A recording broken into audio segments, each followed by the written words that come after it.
GM. Today's lesson, I want to talk about the role that confidence plays in trading. It's really interesting how no matter how much you understand about your systems, no matter how much you understand the importance of having plans and sticking to them, no matter how much you understand that every single trade is just random, essentially, right? Every individual trade that you take is really a coin toss. Whether it's a profitable system over time is based upon your level of analysis and ability to develop a plan that plays out across a series of 50 or 100 trades. But here's the thing. When you're winning, you feel like everything's great. When you're making money in the markets, you feel like you can do things that are way beyond what you're actually doing, and it's extrapolation.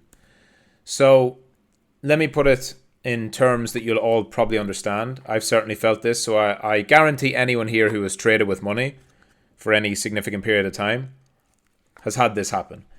Let's say you make $500 in a week trading, right? But your normal trading is, you might trade $50 a week on a good week. 50 to 100 would be like an average week for you of profit. And then one week you make 500. It's so hard. And it's one of the biggest challenges as a trader.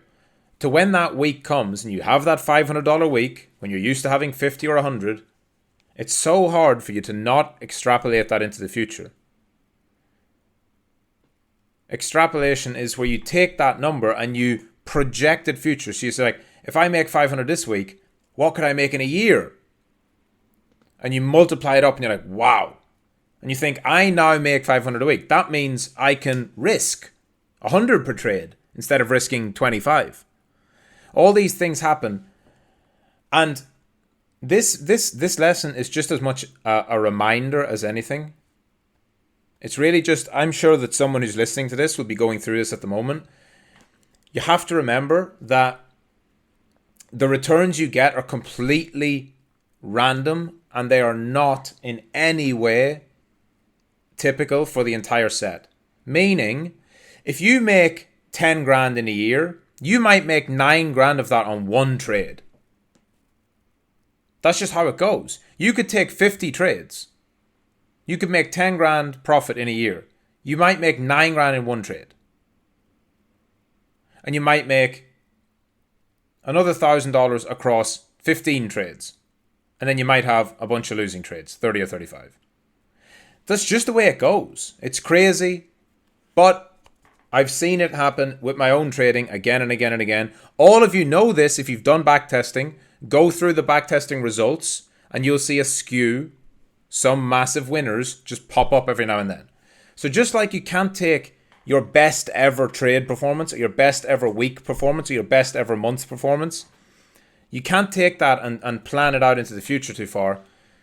You also, this is where it gets good, at least a good reminder for some, you also don't have to take it and plan it in reverse for losses. Because just as much as you can get overconfident through a skewed winner, right? Because in every sample set, there's just outliers. So when you have a good trade and a good win, it's easy to trip yourself up and think, wow, if I just do this all the time. This particularly happens with R, right? With your risk to reward. Every now and then you get a 10, 20, 30, 40 R trade. And you think, I should just be looking for these trades. Again, I'm here to tell you, it's totally normal. Totally normal to feel that way. Every single trader feels that way. I have felt that way multiple times. It's just not true. It's just not a real thing. You don't just make 20, 30, 40 hour trades. If you want to make 30 hour trades every time you win, then you have to be okay with having 20 or 25 losses in a row. Because that's just how it goes sometimes. Because if you're trying to capture massive wins, your win rate will be lower, but the returns will be greater when it happens. But you can't have a 30-hour winner with like a 50% win rate. It just can't happen. You probably can't even have a 30-hour winner with a 10% win rate. Maybe could. Maybe. But even at that, you'd be like at extremely high levels of performance. So the statistics don't lie. Probabilities don't lie. Now, this is also important for losers. Because when you have a streak of losses, you feel as if you're never going to win again. And it's funny how it's funny the way the game plays itself out on you and plays itself out on your psychology, because within the same month, you could go from feeling like you can't miss, right, where every trade you take's a winner and you're just printing, to feeling like you couldn't buy a win. And it's this weird, I guess this is just the whole the whole essence of trading. Feast or famine. Right? Everything tends to be clustered. Wins and losses tend to cluster. You've seen me doing it in example lessons where if you have a 50% win rate, right, 1 in 2, so you'd expect, on average, you win every second trade, right? But it doesn't, when you do your testing or you see your live results, it doesn't come back as win-loss, win-loss, win-loss, win-loss, win-loss, right? You know this.